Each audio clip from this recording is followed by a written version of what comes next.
Buenos días, estimados jóvenes. Estamos aquí para hacer la clase de literatura del día 2 de mayo de 2025, conmemorando, sí, una fecha histórica para nosotros, principalmente los que vivimos en el Callao y hemos nacido acá. Celebramos el 2 de mayo porque es el aniversario de la batalla del Callao, ¿no?, que selló para siempre la liberación de América frente a España. Entonces, la batalla del 2 de mayo tiene un héroe, José Gálvez, al cual recordamos aquí en el Callao, y eh, es necesario, de todas maneras, hacer mención de esta fecha antes de iniciar nuestro tema de clase, que no tiene nada que ver con eso, no tiene nada que ver con eso, pero vamos a tomar primero un recorte de pantalla para recordar que estuvimos aquí con ustedes.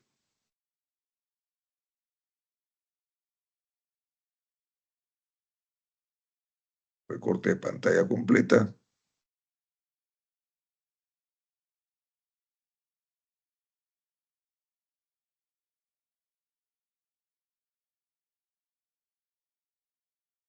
Ya está, listo. Ahora sí puedo justificar que estuve con ustedes en una clase. Y vamos a pasar a subir la diapositiva correspondiente al tema de hoy. Compartimos la diapositiva.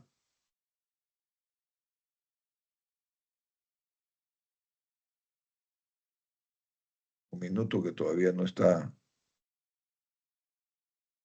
en las redes.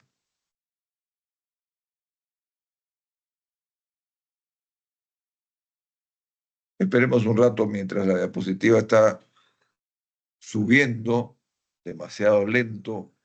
¿Puede esto entender? Hay un problemita con la señal, por eso estamos tardando. ¿Qué vamos a ver hoy día? No, literatura española medieval y literatura del Renacimiento. Recordemos un poco lo que fue el medioevo. El medioevo es una etapa histórica de atraso cultural en Europa. ¿Por qué motivo? Porque hay en el medioevo oscurantismo, ignorancia. ¿Ignorancia por qué? El fanatismo religioso ha sepultado a las ciencias, al desarrollo de los conocimientos. Y en sustitución de la ciencia, ¿qué cosa está? La teología, la reflexión filosófica de la fe. Entonces, durante 10 siglos, la cultura europea va a sufrir un tremendo atraso. ¿Cuándo comienza la Edad Media? La Edad Media comienza en el siglo V después de Cristo. ¿Cómo comienza? Con la caída del Imperio Romano de Occidente. Eh, y culmina con la caída del Imperio Romano de Oriente en el siglo XV. En el siglo XV finaliza la Edad Media con tres hechos fundamentales que hay que tomar en cuenta. Finaliza la Edad Media porque el descubrimiento de América va a cambiar la historia de Europa, ¿correcto? Son metales preciosos que, digamos, van a enriquecer a las diferentes coronas, principalmente a la corona española, ¿no? También, además del descubrimiento de América, está la caída del Imperio Romano de Oriente, el Imperio Bizantino. El Imperio Bizantino cae, ¿no es cierto? Cae Constantinopla. Y también un tercer hecho fundamental es el descubrimiento de la imprenta.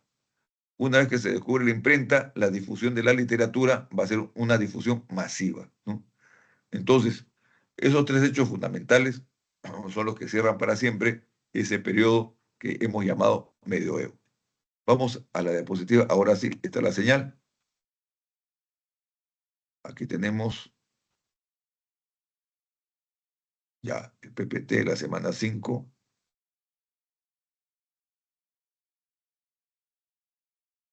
Vamos a retrocederlo porque hemos estado en clase hace un ratito. Ya está, supongo que lo están viendo todos, ¿no es cierto? Estamos compartiéndolo con todos. Entonces, hablábamos nosotros de la Edad Media y sus características. Otro concepto que tenemos en la Edad Media que tenemos que tomar en cuenta, la economía feudal, ¿no? La economía feudal no es una economía de prosperidad, por si acaso, es una economía deficitaria que se basa en la tenencia de la tierra. En la clase feudal obtiene la renta de la tierra y la sociedad se divide principalmente en dos sectores: los señores dueños de la tierra y los siervos de la gleba, ¿no? Entonces los siervos trabajan sin salario, por eso se llama servidumbre, servidumbre sin salario. Entonces, durante esta época de feudalidad, no prosperan los conocimientos, hemos dicho, prospera el oscurantismo, y hay otra cualidad que tiene la Edad Media, el teocentrismo. ¿Qué significa teocentrismo, jóvenes? Que Dios es el centro de la obra de arte. Dios es el centro de la obra literaria. Las obras de arte, las obras literarias principalmente están hechas para alabar a Dios o para comprobar la existencia de Dios, ¿no? Entonces, Dios está presente como centro de la obra. En cambio, cuando lleguemos al Renacimiento, cambia la situación de teocentrismo a antropocentrismo, pero ya lo veremos, ¿no? En todo caso, vemos que en la Edad Media prosperan dos grandes grupos creadores de cultura. El primer grupo cultural, ¿cómo se llama? Mester de juglaría. El mester de juglaría es la maestría, el magisterio de los juglares, la escuela de los juglares. Mester significa magisterio, escuela, ¿no? Maestría. Entonces, cuando decimos mester de juglaría, es la escuela literaria de los juglares. Juglares. ¿Qué significa juglares? Actores ambulantes que van de pueblo en pueblo recitando los poemas heroicos que le interesan mucho a la población. En una sociedad en la cual no hay radio, no hay televisión, no hay aparatos musicales, ver actores que vienen a tu pueblo a actuar por dinero, por supuesto, no. Para ellos ha debido ser una gran distracción. Entonces, el público escucha las aventuras de los caballeros andantes, porque son poemas épicos, ¿no? Transmitidos oralmente. Y los caballeros andantes son los principales personajes de estos cantares. ¿Cómo se llaman estos cantares? Cantares de gesta. Y el mester de clerecía estaba compuesto por los clérigos. Los clérigos se especializan en la transmisión escrita de la literatura, mientras que los juglares fueron representantes de la oralidad. Los clérigos van a ser los representantes de la escritura, ¿no? Entonces tenemos en cuenta nuevamente a los juglares, y los juglares son productores de poemas épicos, llamados cantares de gesta. El 99% de cantares de gesta de aquella época se ha perdido en la memoria de los tiempos, porque como eran recitados oralmente y compuestos oralmente sin escritura, nadie se acuerda de ellos, pues, ¿no? Después de los siglos. Sin embargo, algunos cantares de gesta han sobrevivido para que podamos conocerlos. ¿Por qué han sobrevivido? Porque alguien los copió. Entonces, alguien que sabía escribir copió lo que escuchó. No es el creador, es el copista. Entonces, así conservaron algunos cantares de gesta que conocemos hasta el día de hoy. Por ejemplo, el cantar de Nibelungos. El cantar de Nibelungos narra las peripecias de un caballero, Orlando Furioso. Orlando va a buscar el tesoro de los Nibelungos. ¿Quiénes son los Nibelungos? Unos enanos que viven en el bosque y que guardan en secreto el vellocinio de oro, una especie de crespón de lana de oro. Imagínense ustedes, lana de oro, ¿no? Que le da fortuna a quien lo adquiera y que también le da poder. Entonces, Orlando Furioso narra, o se narran las aventuras de Orlando Furioso, ¿no? En el rescate del tesoro de los Nibelungos, ¿no? Ese es el primer cantar que puedo acordarme. El segundo que puedo acordarme, el cantar de Roldán. ¿Quién es Roldán? Un héroe de la cristiandad, como todo caballero andante, que representa el valor, la gallardía, el arrojo en el combate. Roldán es un valiente caballero que junto con sus pares, con otros caballeros, defiende, ¿no?, la cordillera de los Pirineos para evitar que la invasión musulmana pase de España a Francia, ¿correcto? Entonces, Roldán y sus caballeros van a dar la vida para impedir que los musulmanos pasen. en inferioridad de condiciones. Entonces, es ese sacrificio heroico y combate de los caballeros andantes franceses contra los musulmanes que querían invadir Francia, ¿no? Ese es el cantar de Roldán. Yo creo que es el más bello, ¿no? Luego tiene otro cantar, Tristán e Isolda. Tristán e Isolda son dos amantes. En este cantar se reproduce el amor caballeresco, el amor tal como lo hemos aprendido en la historia de la humanidad, ¿no? El amor platónico del caballero por su dama, ¿no?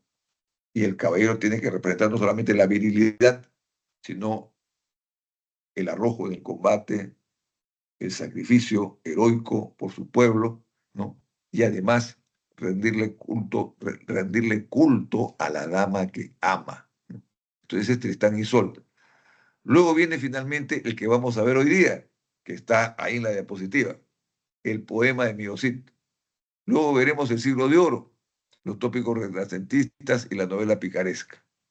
Vamos a la primera diapositiva de esto.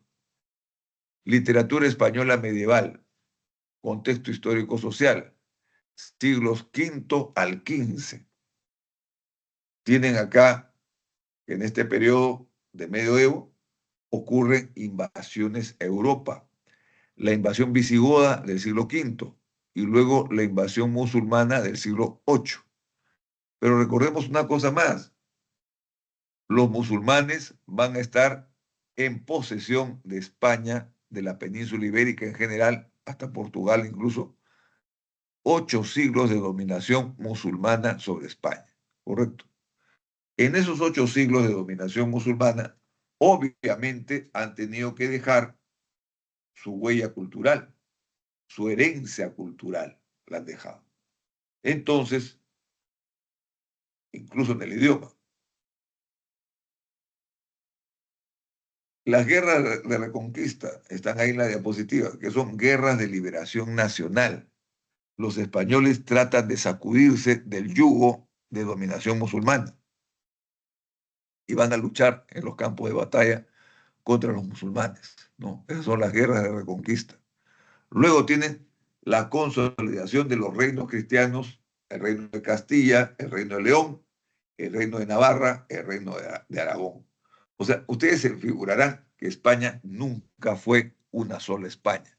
España siempre ha estado dividida en diferentes reinos. Y esta división en reinos ha dado lugar a nacionalidades dentro de España que se disputan cada una por su liberación y por su autonomía, ¿no? En este momento. Los catalanes, los gallegos, por ejemplo, los vascos, ¿no? Tienden a luchar por su diferenciación de todo lo demás que hay en España.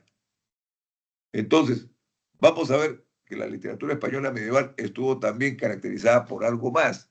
Hemos hablado del mester de juglaría y del mester de clerecía. Ahora hablemos un poco de lo que ocurrió en torno a los idiomas. Cuando cae el Imperio Romano de Occidente en el siglo V, cae también en desuso la lengua oficial del Imperio Romano, ¿correcto? ¿Cuál era la lengua oficial del Imperio Romano? El latín. Y el latín se dividía en dos. El latín vulgar, hablado por el bajo pueblo, y el latín culto, hablado por las élites.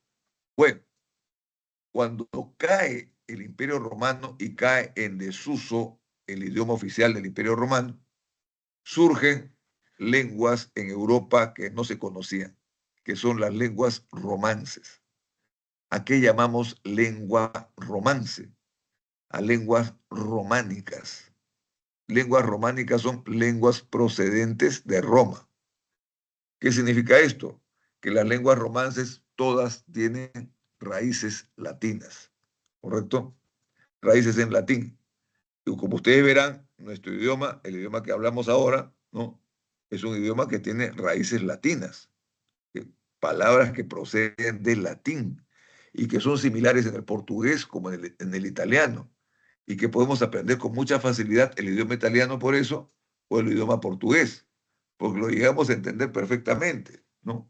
Salvo algunas variantes y estilos de la manera de presentarse el idioma, pero tenemos casi la misma manera de hablar. Entonces, ¿cómo se compone una lengua romance? Primeramente, son lenguas que se originan en el latín vulgar, ¿no? Segundo, viene el aporte de las lenguas originarias de Europa. Y en tercer lugar, en el caso de España, el aporte árabe, ¿no?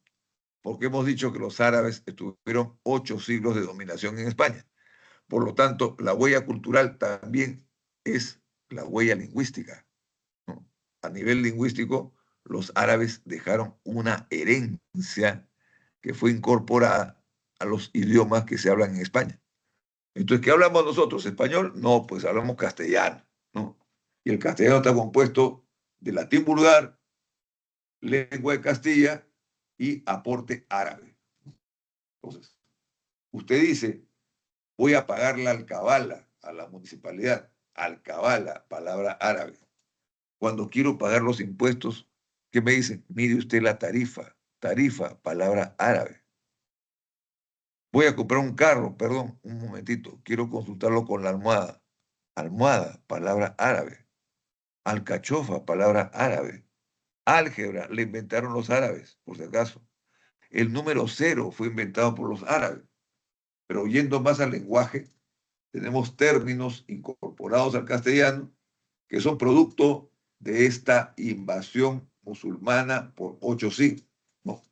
Y que han dejado, vuelvo a repetir, la herencia cultural en España y también la herencia lingüística. Entonces, España es la parte de Europa más mestiza de toda Europa. Es lo menos europeo de Europa, es España, ¿no? Porque los españoles tienen más de árabes que de europeos occidentales. Entonces, esa es la nación o conjunto de naciones que nos conquistaron a nosotros y que nos impusieron una cultura que hasta ahora la seguimos practicando, ¿no? Entonces, vamos a ver que en este contexto histórico-social en el cual los reinos de España luchan por su liberación contra los árabes, se va a dar el poema o cantar de Miocid. Acá está el poema de Miocid, vean ustedes en la diapositiva, ¿no? ¿De cuándo es este poema? Este poema fue creado en el siglo XII después de Cristo y luego fue transcrito en el siglo XIV, copiado en el siglo XIV, porque como todo poema heroico de la época es de autor anónimo, ¿correcto? Entonces el poema de Miocid tiene autor anónimo. ¿Qué cosa es el poema de Miocid? Un cantar de gesta, como hemos descrito que eran los cantares de gesta. ¿Quiénes lo cantan? Los juglares. Los juglares son los que cultivan la transmisión oral de estos cantares, que son poemas heroicos de los caballeros andantes, ¿no? Permítame. Tienen el primer cantar. ¿De qué trata el primer cantar? Del destierro del Cid. ¿Por qué destierran al Cid?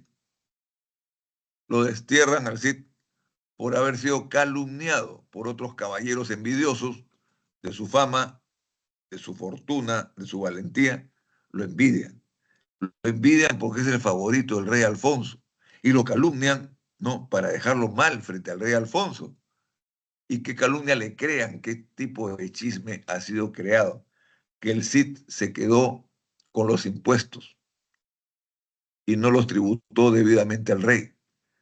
Entonces, el Cid cobra impuestos que no los remite al rey. Eso es lo que se le acusa, supuestamente. ¿Cómo se llamaban los impuestos? Se llamaban las parias reales. Entonces se acusa al Cid de haberse quedado con las parias reales. Entonces el rey Alfonso determina que el Cid sea expulsado del reino de Castilla. El Cid va a ser condenado al destierro. Entonces, cuando el Cid recibe esa noticia, obviamente lo pone muy triste porque él era el favorito del rey Alfonso. Y ahora, ¿por qué ha pasado a ser el proscrito? Entonces consulta con sus caballeros y les ofrece la oportunidad o de quedarse a que hagan familia a ellos o que partan con él al destierro para hacer una guerra santa de liberación nacional. luchar contra los musulmanes y ganarse nuevamente el respeto del rey.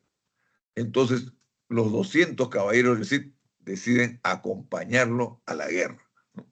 Entonces, marchan al destierro, no solamente el Cid, sino el Cid y sus caballeros, ¿no? Y comienzan una guerra santa en la cual van a liberar paulatinamente una ciudad, luego otra, ¿no? A través de la guerra liberan esas ciudades de presencia árabe y tributan al rey el botín de guerra, porque todas las propiedades musulmanas son saqueadas. Entonces los cristianos se quedan con piedras preciosas, joyas, riquezas, lingotes de oro, etcétera. También se quedan con caballos, con vacas, enormes cantidades, estamos hablando de grandes cantidades, por supuesto, ¿no? Y todo eso lo manda al rey Alfonso como tributo. Entonces el rey Alfonso comienza a pensar, no necesariamente este tipo es malo, este tipo me está demostrando que es un súbdito leal, ¿no? Es leal a mi corona. Entonces, de repente me he equivocado al mandarlo al destierro. Finalmente, el Cid va a ser perdonado. ¿Cuándo lo perdonan al Cid? Cuando hace la toma de la ciudad de Valencia, que es un punto estratégico, ¿ya?, para derrotar a los musulmanes y que sean finalmente, luego de un siglo, ¿no?, sean expulsados de España. Entonces, el Cid llega a ser perdonado por el rey Alfonso. Hasta ese momento que ha librado batallas, combates, escaramuzas, duelos incluso, ¿no?, no se había acordado que había dejado atrás una familia. Y su familia está compuesta por 3 personas, doña Elvira y doña Sol, sus 2 hijas. Las ha dejado a cargo de quién? De su esposa, doña Jimena. Y las 3, madre e hijas, las 3 son acogidas en un convento, en una abadía, a la cual el Cid le paga para que las mantengan ahí, mientras él hace la guerra, por supuesto. Entonces, un ratito, el Cid se da cuenta que ya sus hijas no son ninguna niñas, ya no son niñas, son señoritas. Y como señoritas están dispuestas al matrimonio. Entonces le pide al rey Alfonso, que lo ha perdonado, que designe esposos para sus hijas dentro de las familias nobles de España. Y el rey Alfonso decide darles como esposos a los infantes de Carrión. Ojo acá, los infantes de Carrión va a ser, digamos, 2 personajes demasiado pesados para esta historia. ¿Por qué motivo lo digo? Porque los infantes de Carrión representan los antivalores. Representan no los valores, sino los antivalores. Los infantes de Carrión son cobardes, mientras que el Cid es valiente. Los infantes de Carrión son mentirosos, en cambio el Cid dice la verdad siempre. Los infantes de Carrión son desleales, el Cid siempre va a ser un caballero leal a la corona. Entonces, hay una diferencia entre la conducta de los infantes de Carrión y la conducta del Cid. El Cid es un héroe, los infantes de Carrión son antihéroes. El Cid representa los valores. Los infantes de Carrión, ¿qué representan? Los antivalores, ¿no? Entonces, lógicamente que va a haber un enfrentamiento de personalidades, ¿no? Entonces, el rey Alfonso ha determinado que los infantes de Carrión se casen con las hijas del Cid. En este caso, se dan las bodas de las hijas del Cid. En el segundo cantar, nos cuenta, nos narra cómo fueron las bodas de las hijas del Cid, ¿correcto? Entonces, se hacen las bodas, se casan las hijas del Cid con los infantes de Carrión y se hace una gran fiesta para celebrar el matrimonio, que dura más o menos 5 días. Durante esos 5 días de fiesta por las bodas de las hijas del Cid, ¿no?, la gente come y bebe demasiado, ¿no? Entonces, en determinado momento, cuando los caballeros del Cid están durmiendo la siesta en la sala y su señor también está durmiendo con ellos la siesta en la sala, se escapa la mascota del Cid. ¿Cuál era la mascota del Cid? era un león africano, ¿no? Que comía carne humana, le daban resto de carne humana. Entonces, la gente entra en pánico y comienzan a huir hacia sus habitaciones, a, digamos, poner en los pasillos barricadas para que el león no se les acerque. Los caballeros andantes despiertan en la sala y se enteran que el león se ha escapado. Entonces, para que el león no le haga daño a su señor, a Miocid, lo rodean con las espadas en la mano. Sin embargo, el Cid se despierta y dice, ¿qué es lo que pasa? Le dice, Miocid, su león se escapaba. Él inmediatamente toma cartas en el asunto, déjenmelo a mí, dice. No, pero señor, no se enfrente con un león, déjenmelo a mí, dice. El Cid se va a recorrer todos los pasillos del castillo hasta que encuentra al león, ¿no? Entonces, el león lo quedó mirando y se quedó quietecito, nada más. Y se dejó llevar por la melena hacia la jaula. Y el Cid encierra nuevamente al león sin emplear mucha fuerza, sin emplear violencia, y por lo menos el poeta canta a esta aventura y dice, qué valiente mi señor, sin espada ni lanzón, pudo dominar al león, ¿no? Entonces, esta es una exhibición de valor que la gente aplaude. Dicen, caramba, este es mi comandante, no le tiene miedo a un león y sin tener arma lo ha dominado. Pero además, eh, el Cid voltea a mirar a sus caballeros, les agradece los aplausos y pregunta, ¿y dónde están mis yernos? Los caballeros le responden, sus yernos, señor. A la hora que escucharon el primer rugido del león, partieron a la carrera y se alejaron de este castillo. Entonces lo comentan así, eran tan cobardes como lo fueron en el campo de batalla cuando había que enfrentar a los musulmanes. Estos tipos se chupaban, como decimos en buen criollo, ¿no? Estos tipos se acobardaban y no entraban en el combate. Igual pasa ahora, se ha soltado un león y lo que hacen es huir. Entonces los infantes de Carrión regresan al castillo. ¿Cómo regresan? Con la ropa rota, cubierta de fango, se han caído en innumerables huecos huyendo del león, ¿no? Ya a las finales, el Cid y sus caballeros se burlan de la cobardía de estos dos sujetos. Mírenlo, dice, cómo están. Así como eran en el campo de batalla de cobardes, ahora son cobardes frente a un león y no han sabido defender a su señor de una fiera que se ha escapado. Entonces, las voz de las hijas del Cid concluyen con esta humillación de los caballeros ¿cómo se llama este? De Carrión. Los infantes de Carrión son humillados. Luego viene el tercer cantar, la afrenta de Corpes. ¿Qué significa afrenta? Ofensa. Corpes, ¿dónde queda? Es un lugar rural de España, muy alejado de la ciudad. Entonces, en el tercer cantar vamos a ver que los infantes de Carrión montan a caballo a las hijas del Cid, porque son sus esposas, y las van a llevar a las tierras de Carrión, ¿no? Para concretar el matrimonio allá. Entonces, en el camino, un infante le comenta al otro, mira, se han burlado de nosotros, nos han humillado, ¿no? Nos han recordado que somos cobardes. Nosotros no somos cobardes, dicen. No, que va, ustedes no son cobardes, claro que sí. Entonces, y también, además, mira con qué clase de mujeres nos ha casado el rey Alfonso. Nos ha dado como esposas a estas mujeres, que son unas palurdas, ¿no? Nos ha dado de esposas a gente que tendría que ser nuestras empleadas domésticas, más no nuestras esposas, porque no tienen sangre azul como nosotros. Nosotros somos nietos y bisnietos de marqueses. En cambio, estas son las hijas de un soldado y nada más. Entonces, las desprecian tanto a las hijas del Cid que llegando a este lugar apartado de la ciudad, las bajan de los caballos, las desnudan y las azotan con la rienda de los caballos, de, de tal forma tan salvaje que las dejan sangrando, semimuertas, agónicas, las dejan en mitad del camino para que el que pase haga lo que quiera con ellas, ¿no? Entonces,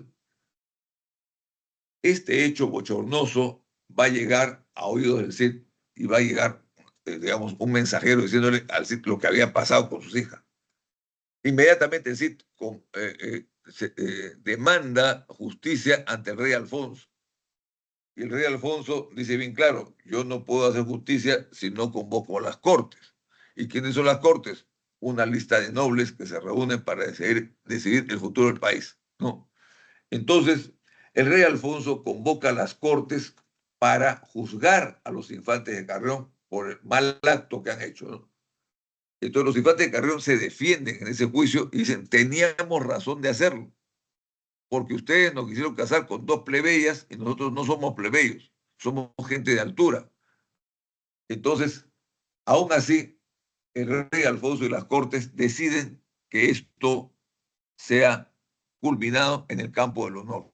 O sea, haya un enfrentamiento armado de hombre a hombre, en este caso.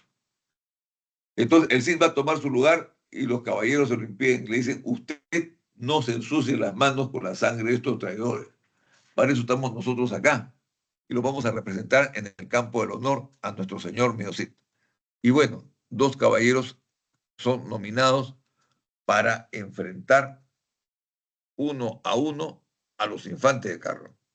Bien, entonces obviamente ya sabemos quiénes van a ser vencidos, los infantes de Carrión, porque la experiencia de guerra que tenían era mínima comparado al Cid que tenía hombres cuajados en la guerra.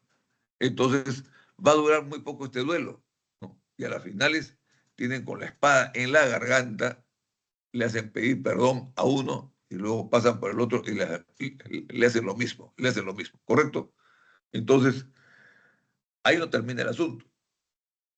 El asunto termina que una vez que son vencidos los infantes de Carrión en duelo, el rey Alfonso va a nominar nuevos esposos para las hijas del Cid. ¿Quiénes van a ser sus nuevos esposos? Los infantes de Navarra y de Aragón, ¿correcto? Entonces son los nuevos esposos y se van a celebrar nuevas bodas que ya no están narradas en este cantar, ¿no? Veamos entonces aquí otra diapositiva. Aquí tenemos el primer cantar de Meocid. Ruy Díaz de Vivar existió en la historia de España, hemos dicho. Ruy Díaz de Vivar no es un sujeto ficticio creado por la literatura, sino que constantemente se habló de él en el medioevo, como un valiente caballero que fue el ejemplo de la caballería, ¿no? Entonces, Ruy Díaz de Vivar fue acusado por cortesanos envidiosos de haberse apoderado de las parias reales. Hemos dicho que había un conflicto entre nobleza de sangre, linaje o abolengo, versus la nobleza adquirida, ¿no? Entonces, los que tenían nobleza de sangre acusan al Cid de haberse quedado con los impuestos. Alfonso, el rey Alfonso, destierra al Cid.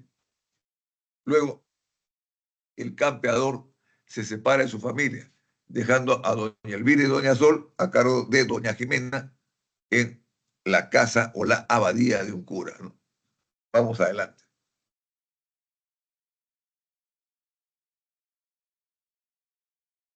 Un minuto y ahorita regreso.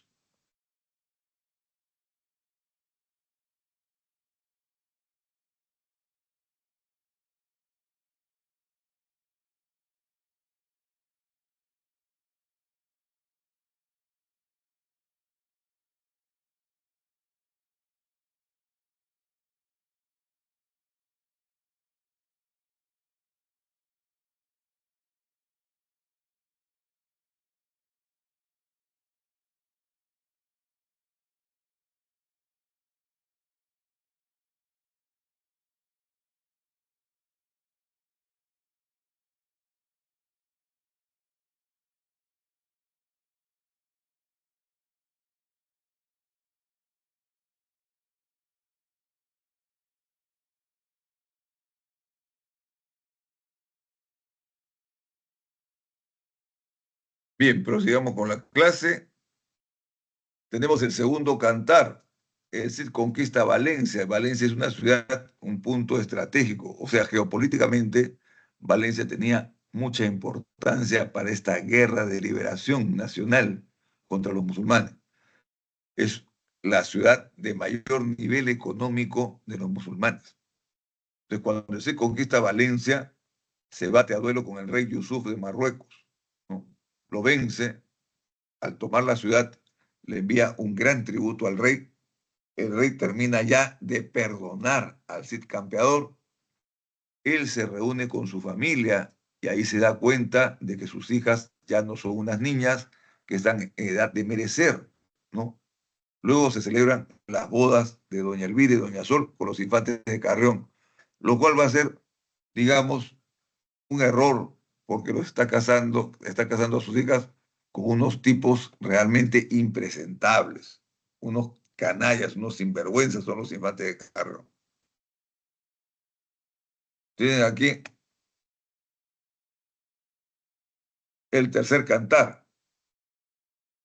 En el tercer cantar, las hijas son azotadas en el robledal de Corpes.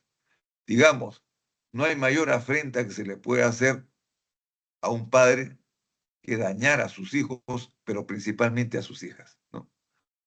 Entonces, el Cid es un hombre que pone en práctica los valores de la moral del caballero. Por lo tanto, no toma justicia por su propia mano. Espera a que el rey determine la justicia, ¿no? Entonces, el rey convoca a las Cortes de Toledo para determinar qué hacer con los infantes de Carrión. Son condenados no a muerte, sino a que defiendan su verdad en el duelo, ¿no? O sea, justicia de Dios.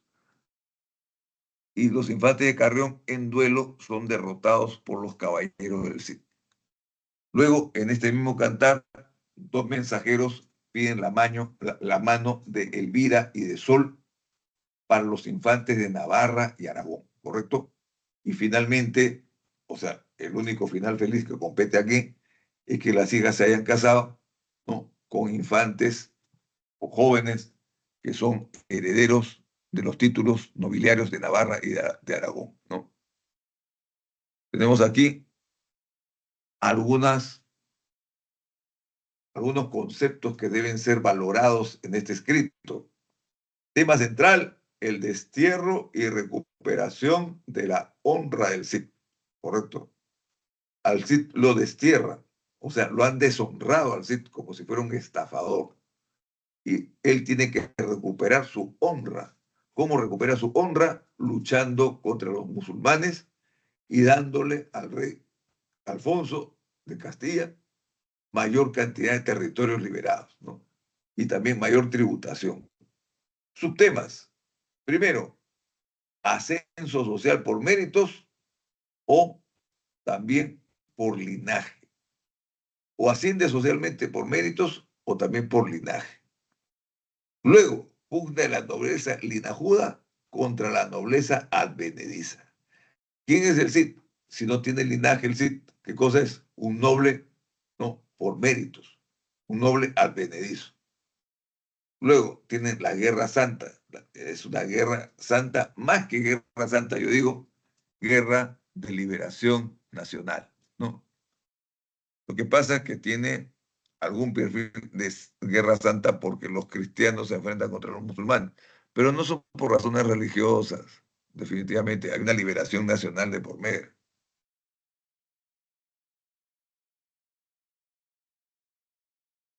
Luego, el amor por la familia. Miocid practica una fidelidad y una lealtad a su familia increíble, ¿no? Él siempre va a tratar de recuperar a su familia, lo va a hacer, ¿no? Doña Elvira y doña Sol son sus hijas adoradas, doña Jimena es su esposa que siempre lo esperó, ¿no? Y luego viene la venganza. Yo no le llamo venganza, le llamo justicia, que es una cosa muy distinta. Porque dado que el Cid ha sido ofendido por el maltrato con sus hijas, lógicamente no es una venganza, es un acto de justicia llevar a los infantes de Carrión al campo del honor y que se batan a duelo, no, no es una venganza, pues, ¿no? Es, se determinó la justicia por duelo, tuvieron la oportunidad de defenderse, tuvieron la oportunidad de probar ante los demás que ellos eran los que decían la verdad, nada de eso se hizo, ¿no? Acá tenemos otras características que tiene el poema de Miocid. Primeramente, es una obra anónima como todo cantar de gesta. Todo cantar de gesta ha sido de autores anónimos. Principalmente, ¿por qué? Porque eran narraciones orales, no eran narraciones por escrito, por si acaso, ¿no? Entonces, en esas narraciones orales nosotros vemos que eh, cada reproductor de un cantar de gesta le agrega algo más, contribuye a modificar incluso los datos. Pero sin embargo, un copista apareció, ¿cómo se llamó? Per Abad. Sería el copista del manuscrito más antiguo, ¿no? Cuando lo copia en 1307. Pero ¿cuándo fue por primera vez exhibida esta obra en público? Entre el siglo, bueno, entre 1110 y 1140, en pleno siglo XII. En el siglo XII ocurrió la transmisión oral de este cantar de gesta de pueblo en pueblo, de boca en boca, de oído en oído, pero fue el cantar de gesta que causó mayor sensación y es el primer documento literario en castellano como lengua romance. Es algo que no han estimado mucho. ¿Eh? No lo veo por acá, por ejemplo.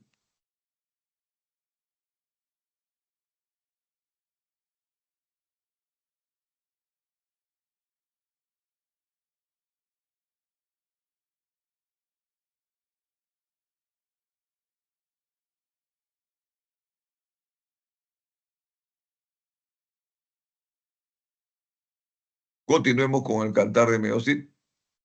La siguiente diapositiva. Rasgos formales del cantar de Meosit. Rasgos en cuanto a la forma de representación artística de la obra literaria. Primero, el género. ¿Qué género es? Épico. Ese género narrativo. No porque esté compuesto en versos va a ser poesía. Ojo ahí. La principal intención del cantar de gesta es narrar acontecimientos, hechos, sucesos, describir personajes, ¿no? Hablar de acciones, ¿correcto? Entonces, el género es épico. La especie, cantar de gesta. Hemos hablado cómo se originan los cantares de gesta, quienes recitaban los cantares de gesta de pueblo en pueblo, ¿no? Y fueron creadores anónimos, ¿correcto?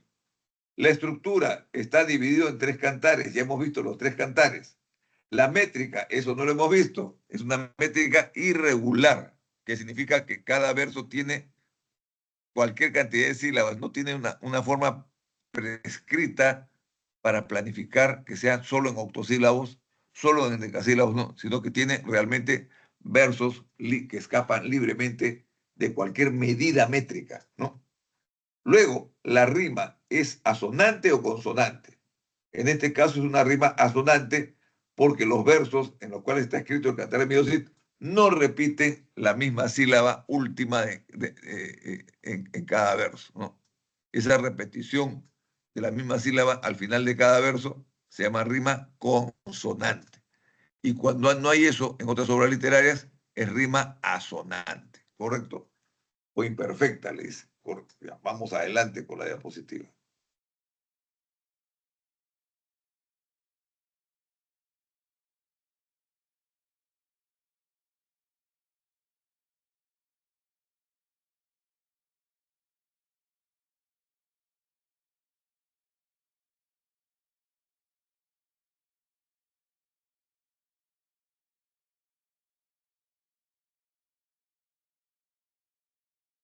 Tenemos aquí el siglo de oro español. El siglo de oro español, que se le denomina siglo de oro, a una etapa de esplendor de la cultura española, a una etapa de esplendor de la literatura española. Ese es el siglo de oro. Estudiémoslo entonces. ¿Cuándo se inicia? ¿Cuándo culmina? Vean acá en la diapositiva, el siglo de oro es la etapa de esplendor cultural y literario de España, exclusivamente de España, no de Europa. Y se le llama siglo de oro en Europa a dos siglos en realidad. No es un solo siglo, se llama siglo de oro, pero son dos siglos, que ocupa el Renacimiento y el Barroco. El Renacimiento del siglo XVI, como ustedes están viendo, el Barroco del siglo XVII, también como ustedes están viendo en la diapositiva, hay autores que sobresalen aquí, ¿no? Por ejemplo, Garcilaso de la Vega, mano izquierda de la diapositiva. Ojo acá, no estamos ante el Inca Garcilaso de la Vega, de ninguna manera. Estamos ante Garcilaso de la Vega, el español, que murió aproximadamente a los 35 años en combate, era soldado y componía poemas al estilo italiano, porque Garcilaso estuvo en la invasión, como soldado estuvo en la invasión de Italia por las tropas españolas, ¿no? Y los invasores de Italia vinieron culturizados por Italia, trajeron mucho de cultura de Italia y mucho de influencia literaria italiana. Entonces Garcilaso de la Vega es un compositor de ¿qué? De sonetos, principalmente. Bien, la segunda obra que ustedes están viendo ahí, La vida de Lazarillo de Tormes, un pícaro. La novela picaresca estuvo de moda en aquel momento, ¿no? Luego tienen una que no es picaresca, pero podría parecer picaresca, es Don Quijote de la Mancha, ¿no? Don Quijote de la Mancha es una obra que nos hace reír constantemente porque tiene anécdotas muy graciosas y otras que tienen mucha reflexión, ¿no? Don Quijote de la Mancha fue escrita por Miguel de Cervantes Saavedra, como ustedes saben. Y luego tienen La vida y sueño de Pedro Calderón de la Barca. Estas dos obras pertenecen al barroco, ¿no?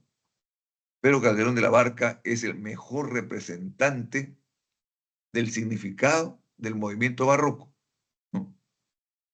Y Don Quijote es una sátira contra las novelas de caballería.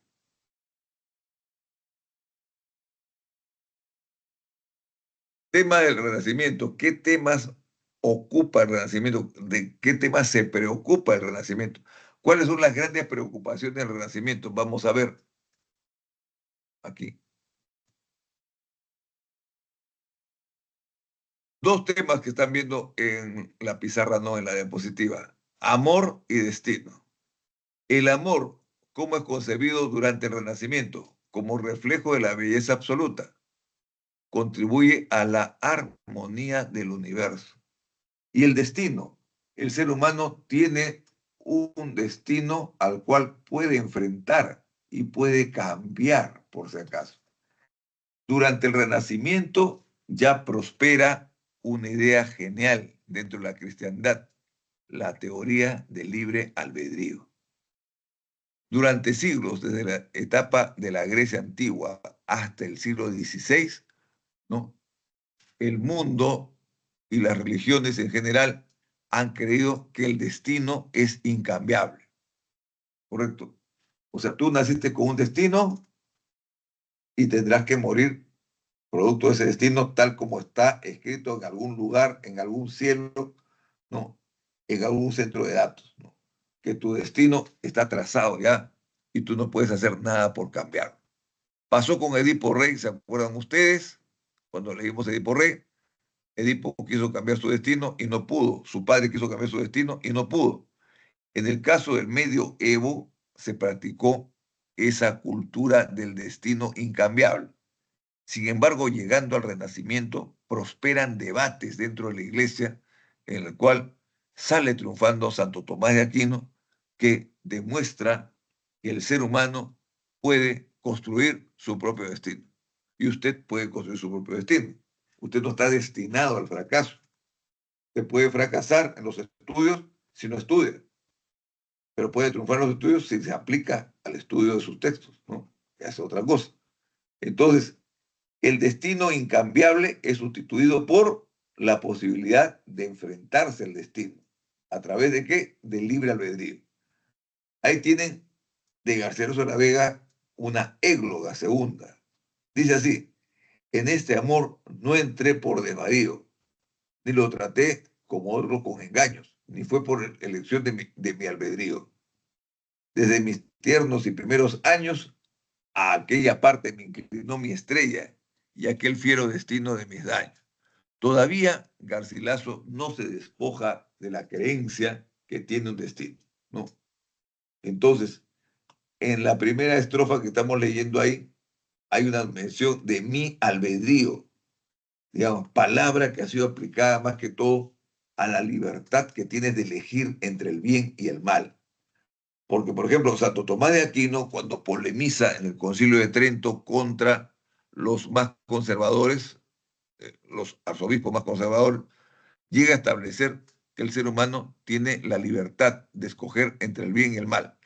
No está determinado de por sí a ser malo, ni está determinado de por sí a ser bueno, sino que bajo determinadas influencias, bajo, no digo un castigo ni nada de esas cosas, sino todo lo contrario, el ser humano puede decidir su propio destino o puede cambiar su destino o puede construir su destino, ¿correcto? Entonces, todavía está en el poema Me inclinó mi estrella, aquel fiero destino de mis daños. Todavía pelea por sobrevivir la teoría del destino, pero sin embargo el destino cambia en el Renacimiento el concepto de destino como algo que puede ser transformado. Veamos, vamos a la diapositiva. Carpe diem. ¿Qué es carpe diem? En latín significa aprovecha el día. ¿Qué significa este mandato del Renacimiento? El goce de la juventud y la belleza corporal. Hoy en día eres joven, hoy en día tienes belleza corporal. Mañana no la tendrás, ¿no? O sea, a partir de los 50 años no te vas a declarar porque eres jovencito, ni que tampoco tienes belleza corporal. Definitivamente tu cuerpo ha sufrido los deterioros del tiempo, los cambios de la edad que has atravesado.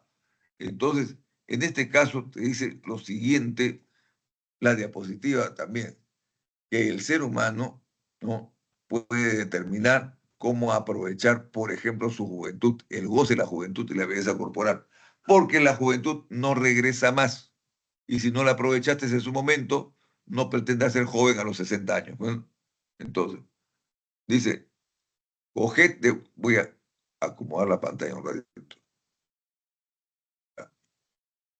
Coged de vuestra alegre primavera el dulce fruto, antes que el tiempo airado cubra de nieve la hermosa cumbre. ¿De qué está hablando? De las canas, ¿no es cierto? De las canas que pueden poblar tu cráneo en algún momento. Marchitará la rosa el viento helado, todo lo mudará a la edad ligera, por no hacer mudanza en su costumbre. Eso es una parte de un soneto del Inca Garcilaso de la Vega, que ni siquiera fue famoso, perdón, disculpen ustedes, del español Garcilaso de la Vega. El español Garcilaso de la Vega no fue ni siquiera familia del Inca Garcilaso de la Vega. El español Garcilaso de la Vega nunca conoció América. El español Garcilaso de la Vega es el importador de la forma del soneto a la literatura española. Y bueno, esto de Carpe Diem es un tema favorito del Renacimiento, ¿correcto? Vamos adelante. Aquí tenemos otro tema favorito del Renacimiento, Beatus Ille, dichoso aquel, anhela la vida sosegada y sencilla en armonía con la naturaleza. El poeta que tiene que buscar la armonía frente al paisaje natural. El poeta tiene que buscar la paz y el silencio del campo, mientras que en la ciudad hay unos ruidos espantosos que no permiten crear, digamos, con absoluta certeza y libertad, ¿no? En el campo nos espera una vida ordenada. ¿Qué dice? Qué descansada vida la del que huye del mundanal ruido y sigue la escondida senda por donde han ido los pocos sabios que en el mundo han sido. O monte, o fuente, o río, o secreto seguro, deleitoso, roto casi el navío, a vuestro almo reposo, huyo de aqueste mar tempestuoso.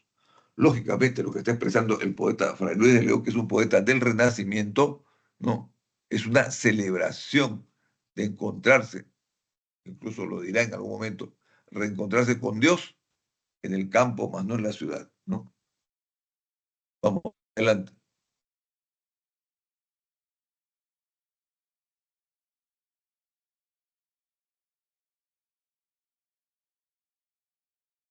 Locus amoenus, lugar amén.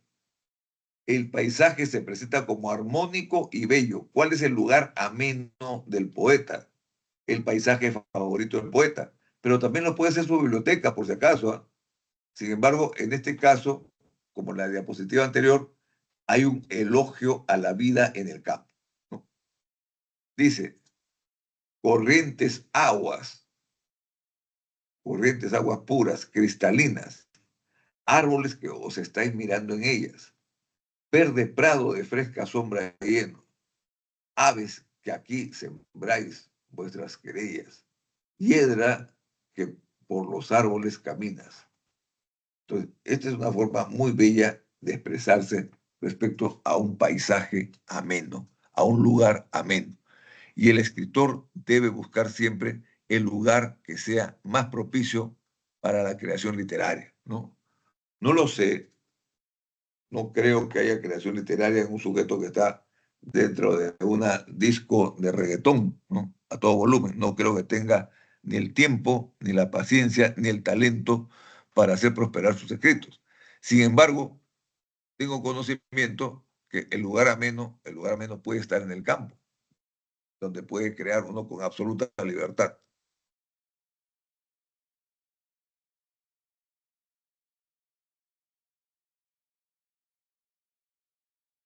Acá tenemos narrativa renacentista, la novela picaresca y sus características. Hablemos un poco de la novela picaresca. La novela picaresca es una novela de personaje. ¿Por qué motivo? Narra las peripecias, sufrimientos y conflictos que tiene el pícaro. ¿Quién es el pícaro? El personaje principal de la novela picaresca es un marginal, es una persona que está al margen de la sociedad, es una persona que carece del talento suficiente como para incorporarse a la sociedad, ¿no? Seriamente, ¿no? Entonces, el pícaro es un sinvergüenza. El pícaro no es un delincuente, es un semidelincuente, por si acaso, ¿no? El pícaro se puede apropiar de algo, pero es muy poco lo cual sustrae. Vive de pequeños hurtos, de pequeñas estafas, de pequeños engaños, ¿no? Entonces, esta novela, que es una novela de personaje, también es una novela narrada en primera persona. Entonces tiene un carácter autobiográfico. Narrada en primera persona, el pícaro es el narrador principal, el narrador protagonista, el narrador personaje. Entonces habla en primera persona, desde el yo, y dice bien claro, yo soy tal cosa, yo no puedo hacer esto, yo no puedo trabajar porque no me interesa el trabajo, a mí me interesa lucrar, pero sin trabajar. Entonces el pícaro tiene esa cultura de aprovechar el momento. ¿Qué más tenemos que ver acá? Esta es una novela, en realidad, del deshonor, porque toda novela de esta etapa renacentista comenzaba por el árbol genealógico del héroe.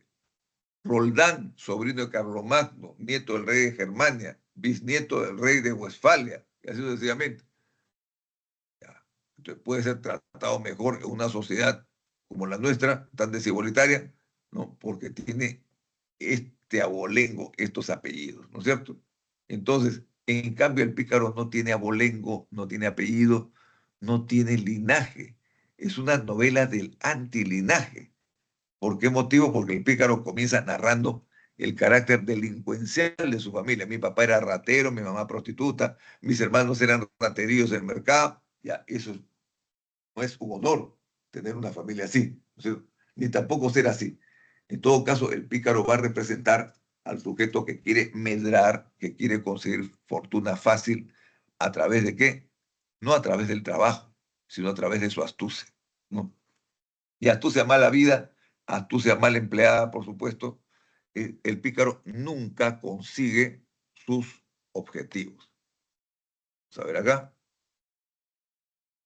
Narrativa renacentista, la novela picaresca, tenemos la presencia del pícaro, el antihéroe, tiene una tendencia realista, tiene un carácter autobiográfico, uso del humor y la sátira. Esta novela o este tipo de novela fue hecho para divertir, no para preocupar, sino para divertir al lector, ¿no?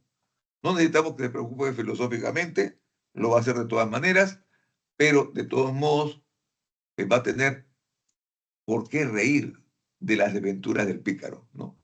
El humor y la sátira. satirizan la vida del pobre, esa es la verdad.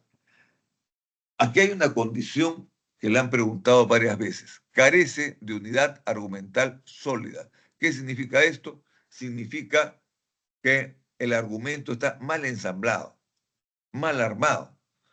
Los capítulos no suceden el uno tras el otro, sino que los capítulos son narrados como si fuera cada uno suelto, ¿no? Y luego tienen el documento sociológico, clase media y popular. Son las clases sociales que componían el Renacimiento, una nueva etapa y una nueva economía. Las clases sociales varían, ¿no? Los que ayer fueron caballeros ya no tienen ninguna utilidad en un mundo sin caballeros. El escudero, por ejemplo, en el caso de Lazarillo de Tormes, que tiene un explotador, no, un patrón escudero, ¿no? El escudero ya no es necesario en una sociedad sin caballeros. Por lo tanto, el escudero cae en el desempleo. Y el escudero se convierte en un pícaro como el otro pícaro, igualito. Y de pícaro a pícaro no se podían engañar. Pero sin embargo, cuando se habla del escudero, no se habla, por ejemplo, del cura mercedario, que es el siguiente, y así sucesivamente. ¿Por qué motivo? Porque falta unidad argumental. O sea, si ustedes ven una novela de Gabriel García Márquez, hay un orden que seguir en los capítulos. En este caso no, cada capítulo tiene su autonomía, lo cual no es buena noticia, por si acaso. Como documento sociológico es un reflejo de la lucha de clases en la sociedad renacentista, y con eso decimos, es una radiografía de la composición social. Desde la mirada del pícaro se va reconstruyendo, digamos, el panorama social de las clases y estratos y castas de la sociedad europea de aquel momento, principalmente española. Entonces, la vida de Lazarillo de Tormes va a ser la más antigua de las novelas picarescas, ¿no? Y Guzmán de Alfarache, que la tienen a la derecha, va a ser una de las últimas. Pero el Lazarillo de Tormes también cumple con un requisito de la novela picaresca. El pícaro siempre pasa por muchos amos y muchos empleos y nunca termina de trabajar el mes completo porque lo votan. ¿Y lo votan por qué? Por raterillo. Entonces, al pícaro no se le puede acusar de ratero, sino de raterillo, ¿no? Se robó, digamos, una gaseosa de la bodega, pero no se robó la caja, ¿no?, de la bodega, que tenía por lo menos 800 soles, ¿no? Eso no se lo robó, se robó una gaseosa. ¿No? En todo caso, tú puedes encarcelar a alguien que se haya robado una gaseosa, difícilmente, ¿no? Se robó una botella de bebida, así personal como la que tengo acá en la mano, ¿no? ¿Ya? Entonces, eso no es un delito, es una falta, pero no un delito. El pícaro comete faltas. Y a las finales el pícaro nunca llega a cumplir sus objetivos. ¿Cuáles son los objetivos del pícaro? Llegar a la fortuna fácil sin esfuerzo, ¿correcto? No llego a través del trabajo. El pícaro detesta el trabajo. Es un ocioso, ¿no? Él quiere vivir medrando el presupuesto de alguien que lo mantenga, ¿no? Eso es todo. Entonces, el pícaro, en el caso de Lazarillo de Tormes, aprende sus picardías de un adulto mayor, que es el ciego. Luego abandona al ciego, accidentado y todo.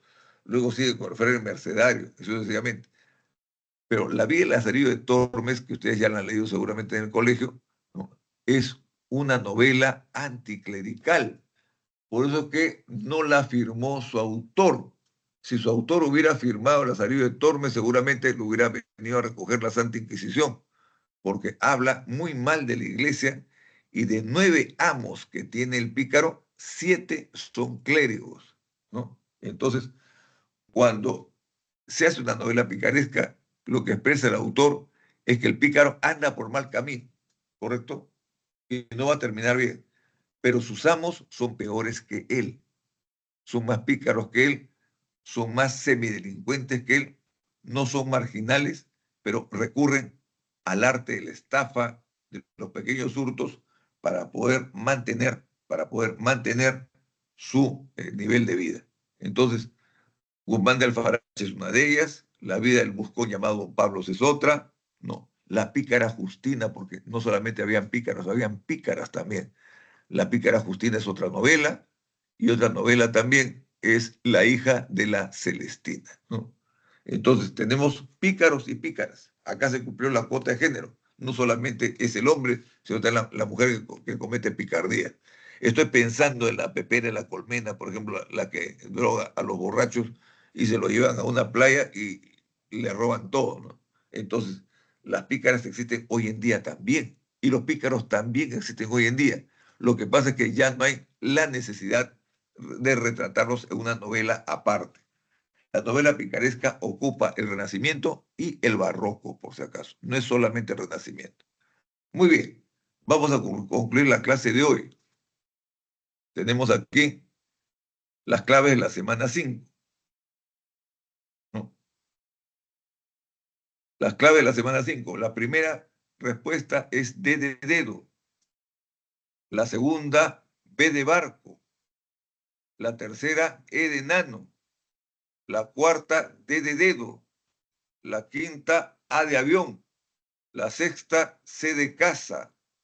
La séptima, B de barco. Y la octava, A de avión. Muy bien.